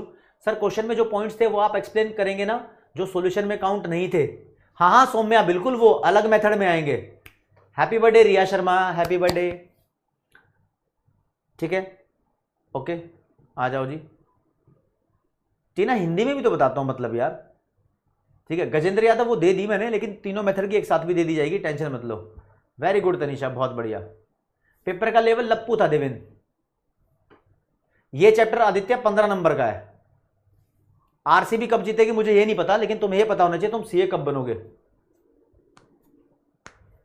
आसान था आशुतोष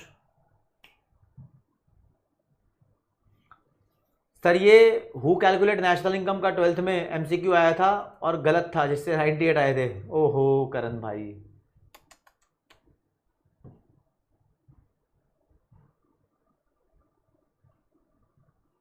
आप भवानी शंकर ये समझो कि फैक्टर इनकम फ्री की इनकम नहीं है, मेहनत की इनकम है, बस इतना ही समझ लो। और सुजल कुमार दूसरे इंस्ट्रूमेंट से लॉगिन करके देखो। Old age pension free fund की इनकम अंतरिक्ष सरकार देती है फ्री फंड में, और रिटायरमेंट पेंशन वो है जो तुमने नौकरी करते करते पैसा इकट्ठा किया था, रिटायरमेंट के बाद आपको मिलेगा वो।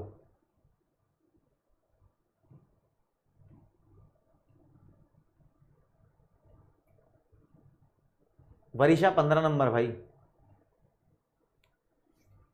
हाँ ईजान खान पूछ रहे हैं कि सर बोनस के साथ कमीशन भी आता है क्या? कमीशन एम्प्लॉइज को नहीं मिलता भाई, कमीशन सेल्फ एम्प्लॉयड लोगों को मिलता है, तो कमीशन तो वहां आता है मिक्स इनकम वगैरह के उसमें, ठीक है ना। एम्प्लॉइज को तो इंसेंटिव्स मिलते हैं, जिसका नाम तुम कमीशन बोल रहे हो, वो सैलरी के अंदर आ जाते हैं। नेशनल इनकम जतिन एनएनपीएफसी होता है। हाँ तनिष, बिल्कुल ऐसे ही जैसे बोल रहे हो आप। हाँ अंतरिक्ष, बहुत बढ़िया, इजी लग रहा है तो बहुत ही अच्छी बात है। राज वर्मा, मैंने बार बार रिपीट करके बताया, एक बार ये फॉर्मूलाज अपनी कॉपी में नोट भी कर लो ताकि इजी हो जाए आपके लिए। सर फैक्टर कॉस्ट से मार्केट प्राइस पर जाने के लिए एनआईटी को प्लस करना होता है या सब्ट्रैक्ट? आप अगर मार्केट प्राइस पर जाना चाहते हो तो मार्केट प्राइस बढ़ाए, फैक्टर कॉस्ट में एनआईटी प्लस करना है।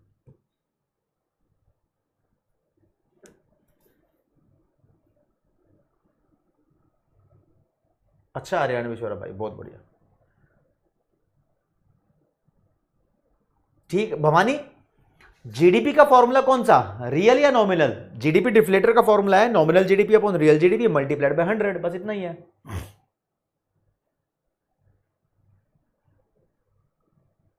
नहीं हरियाणा सरकार, डिफरेंट नहीं आएगा। ये कह रहे हैं कि फर्स्ट वाला क्वेश्चन रॉन्ग था, जीडीपी एफसी से आंसर अलग आएगा।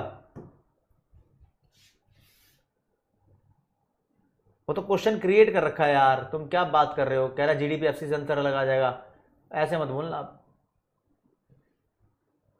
चलो फर्स्ट क्वेश्चन पे तुम्हारे लिए पहुंच जाता हूं, सिर्फ तुम्हारे लिए, तुम कह रहे हो। जीडीपीएफसी, अबे भाई सही आएगा, सही आएगा जीडीपीएफसी से, इसका भी चक्कर है, ठीक है। ये मैंने सिखाया नहीं, एक्सपेंडिचर मेथड में सिखाऊंगा। हरियाणा सरकार भाई सही आएगा, टेंशन क्यों ले रहे हो यार, मुझे भी लगा पता नहीं कहाँ दिक्कत हो गई। दिक्कत नहीं होनी चाहिए कहीं पे भी, दिक्कत बिल्कुल भी नहीं होनी चाहिए। ठीक है जी, अभी लीडर बोर्ड दिखा रहा हूं मेरे दोस्त, टेंशन मत लो, एक बार लीडर बोर्ड भी आपको दिखा देता हूं।